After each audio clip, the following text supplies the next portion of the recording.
Praise the lord. ప్రభు అయిన యేసుక్రీస్తు వారు ఈరోజు మనకు అందిస్తున్నటువంటి వాగ్దానం గలతీయులకు రాసిన లేఖ 5వ అధ్యాయం 25వ వచనం.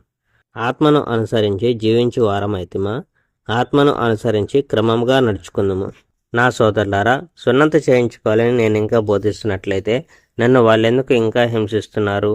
నేను ఆ విధంగా ఉపదేశించినట్లయితే నేను శిలువను గురించి బోధించిన ఎవరికి అభ్యంతరం ఉండేది కాదు.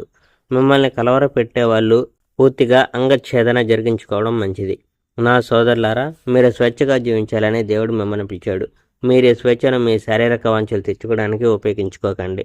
దానికి మారుగా ప్రేమతో పరస్పరం సహాయం చేసుకుంటూ ఉండండి.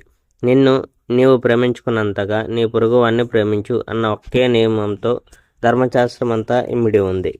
మీరు ఈ విధంగా కలహమాడుతూ హింసించుకుంటూ ఉంటే మిమ్మల్ని మీరు నాశనం చేసుకుంటారు. అలా జరగకముందే జాగ్రత్త పడండి. కనుక పరిశుద్ధాత్మ శక్తి ద్వారా జీవించండి. అప్పుడు మీ మానవ స్వభావం వల్ల కలిగే వాంఛల్ని తీర్చుకోకుండా ఉండగలరు. ఎందుకంటే మానవ స్వభావము పరిశుద్ధాత్మ కోరుకుంటున్న దానికి విరుద్ధంగా ఉంటుంది. పరిశుద్ధాత్మ కోరేది మన స్వభావం కోరేదానికి విరుద్ధంగా ఉంటుంది. ఇది ఒకదానికొకటి విరుద్ధంగా ఉంటాయి.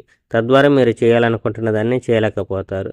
కానీ పరిశుద్ధాత్మ చూపిన మార్గాన్ని అనుసరిస్తే ధర్మశాస్త్రం మిమ్మల్ని బంధించదు. మానవ స్వభావం యొక్క పనులు మనకు బాగా తెలుసు. అవేవనగా వ్యభిచారము, అపవిత్రత, కామము, విగ్రహారాధన, మంత్రతంత్రాలు, ద్వేషము, కలహము, ఈర్ష్య, కోపము, స్వార్థము, విరోధము, చీలికలు, అసూయ, త్రాగుబోత్తనము, కామకేలీలు మొదలగునవి.